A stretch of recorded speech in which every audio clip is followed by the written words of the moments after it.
No dia 4 de fevereiro de 2016, no interesse do procedimento investigatório número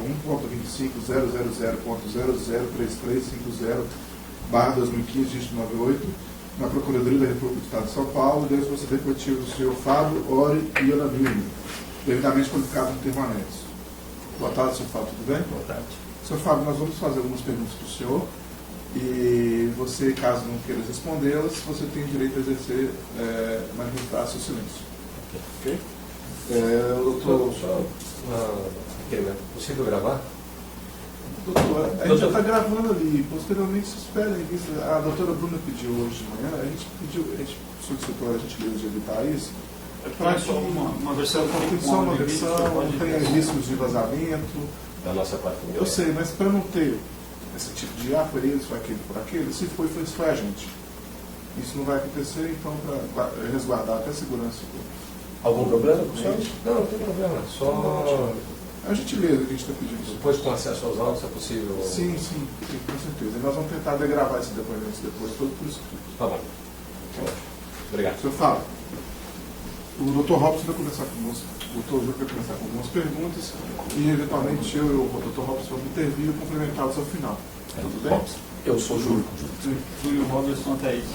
Desculpe, nós não nos apresentamos. Fábio, novamente, boa tarde. Boa tarde. Qual que é a formação do senhor? Sou administrador de empresas. Administrador de empresas. O senhor se formou quando? Em 1995. 1995. O senhor ingressou, já trabalhou no Grupo OS? Já trabalhei. O senhor trabalhou no Grupo OS em qual período? De metade de 2008 até agora, metade de janeiro. Metade de janeiro de 2015? 2016. Até 2016? Janeiro de 2016. Janeiro. 18 de janeiro eu renunciei. Perfeito. O senhor ingressou na OAS, no Grupo OAS, em qual empresa? Na OS Empreendimentos. O senhor sempre trabalhou na OAS Empreendimentos? Trabalhei. Digo, dentro do Grupo OAS, a única empresa em que o senhor trabalhou foi na OAS? Eu trabalhei também na OS Investimentos. O senhor poderia nos descrever, por favor, como foi a sua trajetória dentro da OAS? Bom, iniciei a minha trajetória na OAS Empreendimentos, na diretoria financeira da OAS Empreendimentos. Eu ter ficado lá até meados de 2011, quando já comecei a fazer uma transição para a OAS Investimentos, também a composição financeira da OAS Investimentos. Certo. Depois eu fiquei Desculpe, só, na OAS Investimentos, qual era o cargo do senhor? diretor financeiro. Também, certo. E depois da... Depois eu fiquei só fazer a conta de ao final de última semana de 2013 praticamente, eu retornei para a OAS Empreendimentos, agora como presidente da OAS Empreendimentos. No final de 2013? Última semana de 2013. Quem convidou o senhor para ingressar no Grupo OAS? Foi o Camino, que era o presidente da OAS Empreendimentos.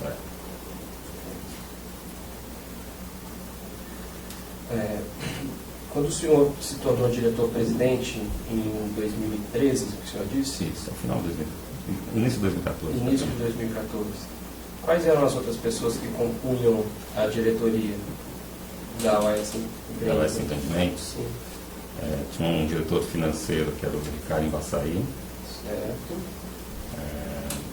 Um diretor técnico, Paulo Gordilho. Certo. Tinha um diretor para o Rio de Janeiro, que foi até um Tonome. Você me perguntou um pouco só para... Quando eu cheguei, como estava, como... Quando o senhor chegou lá em 2014, depois a gente vai voltar um pouco ao período, mas é só importante para deixar marcar o momento que o senhor se tornou presidente do grupo, quem era a sua diretoria. Tá bem. Então, parei onde, desculpa. Desculpa, o senhor disse Ricardo Embaçaí, diretor financeiro, Paulo Gordilho, diretor técnico. Tinha Humberto Garrido, que era o diretor para Bahia. Tinha o Fernando Garrido, que é o diretor para a região de Brasília. Certo. O Roberto Moreira para São Paulo. Basicamente ele... basicamente são essas.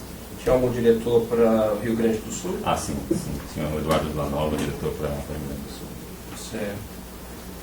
O senhor Paulo Gordilho tinha algum parente também que integrava a diretoria? Tinha. Ele tinha o filho dele era um diretor de obras. Né, Como se chamava o filho dele? Lucas Gordilho. Lucas Gordilho. Ele era um diretor de obras. E ele já estava na equipe de Paulo Gordilho e fazia a mesma coisa que Paulo Gordilho já era. O Lucas Gordilho. Isso. Agora que a gente fez esse breve história, só um instantinho, só interromper aqui, descer a água. Muito obrigado. De nada. Você. Thaís. Obrigado. Obrigado. Doutor Fábio, então retomando, né? A gente fez esse breve histórico. Agora tem algumas operações que aconteceram dentro da OAS Empreendimentos. Eu acredito que o senhor tenha conhecimento e o senhor pode nos ajudar. É público que em 2009, 2010, a OAS Empreendimentos assumiu empreendimentos da Bancop. Correto. O senhor participou desse processo? Eu não participei, eu não tive relacionamento com a Bancop, mas eu fazia as viabilidades, analisava as viabilidades para ver se os projetos não retorno, se mandavam, estavam de acordo com os parâmetros que a gente tinha para aceitar os projetos. Na época, né, 2009, 2010, o senhor ocupava a diretoria financeira. Isso. Certo. Como que foi o primeiro contato, como que o senhor ficou sabendo desse processo de assunção dos empreendimentos da Bancop? Olha, foi de reuniões internas nossas que surgiu a oportunidade, contaram o que eram cada um e foi afunilando. Tinha uma diretoria que era, na época, a diretoria aqui de São Paulo que cuidava dos projetos. Certo, o senhor disse, falaram, quem que falou? A primeira vez que o senhor ouviu, quem que falou? Olha, eu não me recordo. Não sei qual é. Sabe de onde que veio a indicação dessa oportunidade? Foi algum diretor que buscou? Foi algum acionista que buscou essa oportunidade? Eu acho que também, eu não me recordo porque eu não tinha relacionamento com os acionistas na época ou com alguém diferente da diretoria da empresa. Naquela época, como que era o funcionamento da diretoria? Os senhores tinham reuniões periódicas? A gente tinha, eu ficava em São Paulo, em toda a exceção da diretoria de São Paulo, Sim. os demais diretores ficavam em Salvador. Certo. Então, principalmente naquela época, eu viajava muito para Salvador, praticamente toda semana eu ia para lá. E quando o senhor ia lá para Salvador, acontecia algum tipo de reunião? Nas reuniões com o próprio Carmine, com os outros membros da diretoria. O Carmine, à época, Ele era o presidente. certo? E O diretor superintendente, não. certo. E nessa reunião, quem mais estava presente além do Carmine nessas reuniões? Era uma reunião muito ampla, então tinha todos, dependendo do tema, tinha todos os diretores, alguns líderes, né, gerentes participavam também. Não era uma reunião fixa, eram reuniões que existiam necessárias do negócio, e alguns acompanhamentos também. Né? Havia alguma reunião com os acionistas? Olha, muito raramente tinha reunião com acionista. Mas acontecia. Tinha mais o relacionamento caminho com os acionistas, né? Não tinha, praticamente, nessa época, não me recordo de ter reuniões com acionistas. Certo. E, bom, aí retomando, então, especificamente a questão da Bancop. Só um instantinho. Obrigado, Felipe. Retomando, então, essa questão da Bancop, o senhor disse que não se recorda quem lhe trouxe primeiro essa informação. Não tenho memória de quem exatamente me falou. Foi numa dessas reuniões que o assunto surgiu. Certo. Existia nessa época alguma espécie de comitê dentro da diretoria da OAS Empreendimentos? O que tinha é que todos os projetos que surgiam, eles passavam por uma análise. Então se discutia os parâmetros para poder aceitar um projeto, comprar um terreno, por exemplo, ou não. Certo. Esse projeto Bancop, de assumir empreendimentos da Bancop, foi analisado por esse comitê? Ele não foi um projeto Bancop, né? Eles tinham lá, cada projeto vinha para ser analisado de forma isolada, e não um projeto do Bancock como um todo. Cada empreendimento Tinha que ter a sua viabilidade para ver se era possível, do meu ponto de vista, para aceitar. O senhor foi responsável por fazer algum tipo de análise também cada um desses empreendimentos, de cada um desses projetos? Eu fiz algumas análises, né, lógico, equipe, do ponto de vista financeiro, para ver, né, baseado nas premissas que as diretorias comerciais, isso não só para o Bancock, mas para todos os projetos, eles apresentavam o que a gente chama de uma análise de viabilidade. Certo. Então, dentro de determinados parâmetros, o projeto era aceitável ou tinha que ter alguma mudança de premissa, algo que o tornasse viável do ponto de vista econômico. O senhor se lembra de ter feito a análise dessa viabilidade desses empreendimentos? Olha, eu tenho memória de ter feito o primeiro projeto, a gente fez com certeza. Que foi qual o senhor se recorda? Foi o Alto do Butantã. Certo. A gente fez a análise. E os demais também, isso aí todos entravam na rotina, né? Não tinha nada que vinha como tinha que fazer. Eram projetos individuais, que dado também a situação da própria empresa, não tinha capital para fazer todos os projetos, então sempre tinha que fazer a seleção daqueles que eram melhores. Então, a gente tinha já na época a Regional Salvador, que já tinha mais de 4.000 unidades lançadas, então tinha que terminar aquelas unidades. São Paulo não tinha nada praticamente, e tinha uma iniciativa, assim, estava nos primórdios aí do desenvolvimento de Porto Alegre. Então, assim, o foco era ver as melhores oportunidades. Né? Certo. Nessa época, o Ricardo Embaçaí trabalhava com o senhor? Trabalhava. Ele ocupava qual cargo? Ele era o líder financeiro. Ele participou da análise de viabilidade desses empreendimentos? Olha, deve ter participado. O senhor Era da área dele que vinha, talvez não ele especificamente, mas o pessoal da área dele que fazia. O senhor se recorda de qual foi o resultado da análise de viabilidade desses projetos? Eu não lembro o resultado, mas o projeto ter sido entrado na carteira, ele tinha pelo menos alguns parâmetros mínimos para poder ser aceitado. Em termos financeiros, o senhor se recorda se eram projetos que apresentavam uma margem de lucro normal, maior ou menor do que os empreendimentos que a OAS tinha? Eu acho que, além da questão, a gente tinha algumas métricas lá, tinha a questão também, que a gente sempre olhou também a questão de exposição de caixa, a quantidade de recursos que vai ter que ser empregado no projeto. O projeto pode ser maravilhoso, mas se for gigantesco, não consegue porque não tem o capital para fazer o projeto. Então, era uma análise que a gente fazia para ver se a empresa, dada a situação da ocasião, se ela tinha capacidade ou não de absorvê-los. Então, certamente, se houve análise, eu estou dizendo que houve, certamente ele passou do sarrafo mínimo para ser aceito. Especificamente em relação à minha pergunta, o senhor se recorda se eram projetos que apresentavam uma margem de lucro igual a dos outros empreendimentos da OAS Empreendimentos ou uma margem de lucro maior? Não era nada extraordinário, diferente de outros projetos. Nunca me chamou atenção isso aí. O senhor se lembra se os outros projetos foram analisados pelas áreas respectivas também? Por exemplo, a área técnica fez a análise desses projetos, a área jurídica fez a análise desses projetos? Em geral, a diretoria tinha uma gestão, de certa forma, descentralizada das diretorias de negócio. Então, as diretorias de negócio, elas tinham a responsabilidade por apresentar o projeto. E isso, em miúdos, quer dizer o seguinte: o cara que está apresentando, ele deve ter passado por todas as demais áreas para certificar que o projeto era viável. Sim. Então, do lado financeiro, tinha uma interação entre a área financeira e a área de negócios para que isso fosse um insumo também, né? Porque o projeto não era só questão financeira, tinha outras questões de engenharia, jurídicas, todas as questões que o cara que está tocando, o diretor que estava tocando, liderando ou fazendo a proposição do projeto, tinha que se atentar.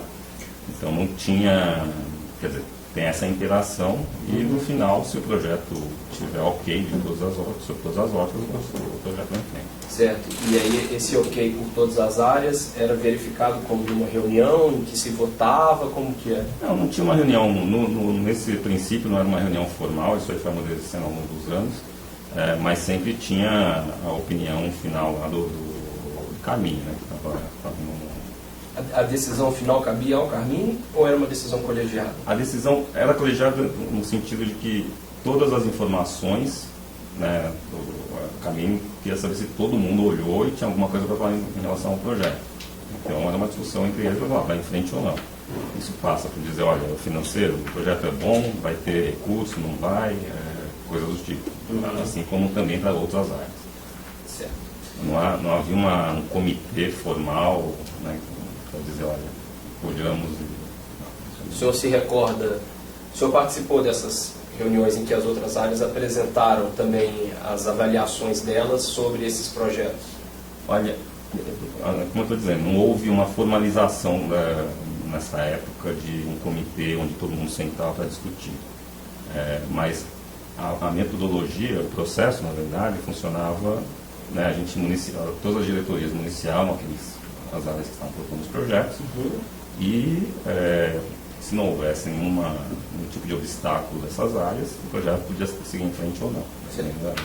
O senhor se recorda quem estava na área técnica nesse período? Na verdade, nesse período tinha uma diretoria de engenharia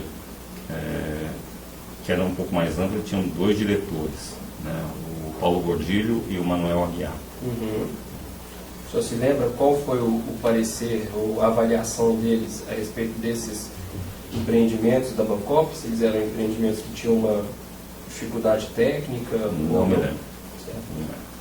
Quem que ocupava a diretoria jurídica, o senhor se recorda? O Adriano.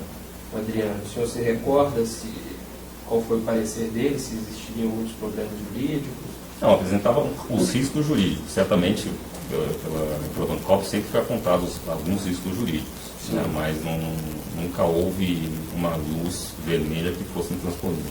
Perfeito. Depois ainda, enquanto o senhor era diretor financeiro, nesse período de 2008 a 2011, o senhor se lembra se a OS Empreendimentos foi ao mercado captar recursos? Ela captou recursos. Via qual instrumento? Via debêntures, teve também emissão de nota promissória, mas acho que as operações de mercado não foram lá. Certo. Nessa emissão de debêntures, o senhor se recorda quando ela aconteceu? Foi ao final de 2009. Certo. O senhor se recorda do montante que foi captado? Foram 300 milhões de reais. Certo. Eram debêntures que elas possuíam vinculação de aplicação, ou seja, o dinheiro que era captado deveria ser destinado a determinado projeto? Não. O que havia tinha uma regra, uma debênture estruturada. Então, essa debênture, na verdade, era um instrumento utilizado pela FGTS à época de fazer o papel que os bancos também fazem, né, no financiamento da produção. Então, o que eles queriam ter certeza era, né, pensar como é que é a empresa, o que é a empresa. Então, teve toda uma avaliação prévia, né, do que era a OAS, empreendimentos, o grupo OAS, né, para eles entenderem como é que funcionava a empresa. Depois da apresentação de planos de negócio da empresa, teve uma agência de rating, né, externa, que era a Fitch, que fez a avaliação, né, com base em todo esse iniciamento de informações, de planejamento, de perspectivas, de pipeline de projetos. Com base nisso, a gente, depois passar também um processo de due diligence na empresa, discussão de plano de negócios, teve um período de discussão da estrutura do negócio. Na estrutura do negócio não tem o dinheiro carimbado no projeto. Sim. O dinheiro, depois que a debênture foi emitida, uma debênture que era mercado. Ela tinha um agente fiduciário, que era a Planner, e ela era o guardião, né, daquilo que foi acordado na emissão. E aí, se não estou enganado, até a gente tinha que aprovar os projetos que a gente gostaria de utilizar os recursos para ver se atendia determinados quesitos, para poder então, sim, utilizar o recurso para determinado projeto. Certo. Antes de entrar até na estrutura de emissão, que também nos interessa, aproveitar do seu conhecimento técnico, quem que decidia para onde seriam destinados os recursos captados? Não teve acho que não teve uma determinação para falar, olha, essa debênture agora vai ser para esse ou aquele projeto. O que havia, até porque não tinha carimbo, né, na possibilidade de utilização dos recursos, dependia muito da capacidade de financiamento da empresa com relação a outras fontes de recursos. Vou te dar um exemplo. Tinha projetos que já precisavam de um financiamento urgente, mais rápido, né? Então a gente já tinha um relacionamento com todos os bancos aí que financiam a produção de imóveis, a gente tinha relacionamento. O que tinha de diferente nessa estrutura é que ela financiava um pedaço maior do custo total da unidade. E com isso dava mais flexibilidade para atrair novos projetos, né? Então a gente tinha uma certa liberdade para procurar novos projetos. Ao passo que desculpa só, as linhas de financiamento bancário, ela é sempre assim, é um para um, né? Você mostra o projeto aqui, ele te dá o financiamento. Nessa que a gente tinha um pouco mais de liberdade para falar, olha, podemos propor esse aqui, se propusermos, está enquadrado aqui dentro das regras, até porque ela tem uma limitação que ela só pode ser utilizada para unidades até um determinado valor. Então a gente tinha, à época, se não estou enganado, são R$500 mil. Então tinha alguns projetos nossos que as unidades iam até R$500 mil, e tinha outros que os preços eram acima de R$500 mil. Então você não podia usar o recurso para esses projetos. Então seria só para unidades habitacionais até R$500 mil. Isso. Não todas as unidades. Tinha que ter um percentual, eu não sei dizer o percentual, mas que na média ficasse enquadrado lá dentro do SFH. Sempre tem cobertura, sempre tem unidades mais caras. Certo. E então quem decidia, né, essa destinação financeira dentro da OAS Empreendimentos era a diretoria financeira? Não, era também uma discussão também com o Carmine, com a empresa. Sempre tinha uma discussão mais ampla, não tinha uma formalidade para dizer, olha, sempre a diretoria financeira vai. Passava também pelo processo de aceitar os projetos, a questão da capacidade de se financiar. Né?